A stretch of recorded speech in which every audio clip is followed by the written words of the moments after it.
And welcome back to Hannity. Time for Media Mash. Now, every week we expose the mainstream media's liberal leftist bias, but tonight we're going to focus on one left-wing journalist, NBC News' Joe Scarborough. He claims that he speaks on behalf of all conservatives in this country. He knows best. But the examples we're about to show you reveal this could not be further from the truth. Joining me now, none other than the president of the Media Research Center, Brent Brother Brozell. How are you, sir? Brother Hannity, how we doing? You know, this has been a long time in coming. I used to be friends with Joe. Joe used to, I think, be a conservative.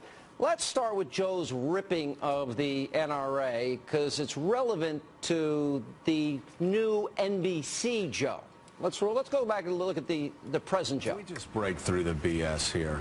This is not for the NRA about Second Amendment rights. This is about gun manufacturers making millions and millions and millions of dollars. This is about retailers making millions and millions and millions of dollars. Do you know how much money these people have made over the slaughter of 20 innocents in Newtown? Do you know how much richer these rich gun manufacturers have gotten over the past month, and how the NRA uses that tragedy to gin up fears, and websites use that tragedy to gin up fears that they're coming to take your guns away? All right, well, let's just get your reaction, because we have Joe back in his congressman days. Now he's doing the liberal Morning Joe show, and he's the NBC version of what a, quote, conservative is. What do you make of that? Well, I think that there are two issues going on here. One is, if you take that position, close your eyes, that's Chris Matthews, that's Al Sharpton. That is the most radical of the radical left position that the NRA is going around and hoping people will die so that they can make money off of it. That's the kind of Occupy Wall Street language that you hear out there. I mean, it is radical kook stuff. And that is Joe Scarborough. It's in his own words. But the second thing is that it is a complete reversal of what Joe Scarborough made himself famous on, and it is a complete reversal on what he still maintains he is, which is a Republican in good standing. All right, let me play now what he's saying about Republicans ripping them for not supporting gun control. Then we're going to look at the old Joe Scarborough. But this is the morning liberal Joe, NBC's version, the establishment-loving Joe Scarborough.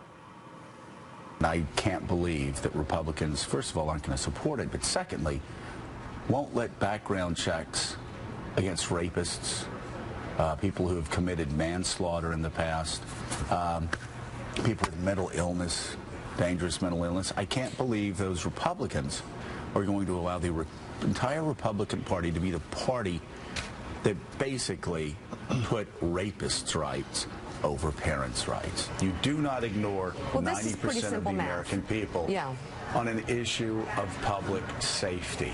You don't do it. They did it yesterday, and I've got to say, mark it down, this is going to be a turning point in the history of the Republican Party as well.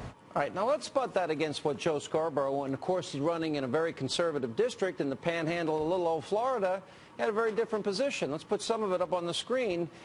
In a questionnaire, he said the NRA must elect and support candidates who will view the gun rights issue as a constitutional battle.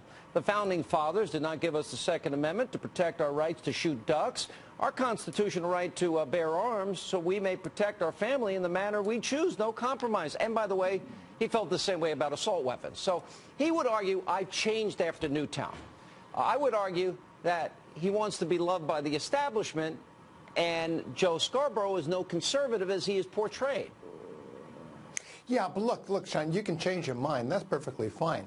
But if you listen to the words in that last clip you saw, that was a personal attack. That was Barack Obama, Joe Biden, Harry Reid. That was bomb throwing of the worst rhetorical kind and personal insults. Now, he's aiming them against people who supported exactly what he supported. You can have a difference of opinion, but you don't have to go radical left, which he's going radical left. Fine. But, Joe, please, my buddy, never call yourself a conservative again. Well, he's going to, because and he impugns the character of everyone else. He actually said about CPAC is only about anger and hate. We've got the tape of that. Let's roll this tape of yes, the Morning Liberal Show.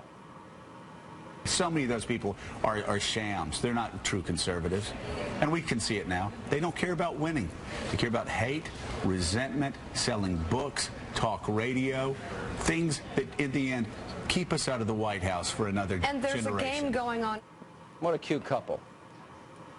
I'm gonna let you in on a little secret you didn't know.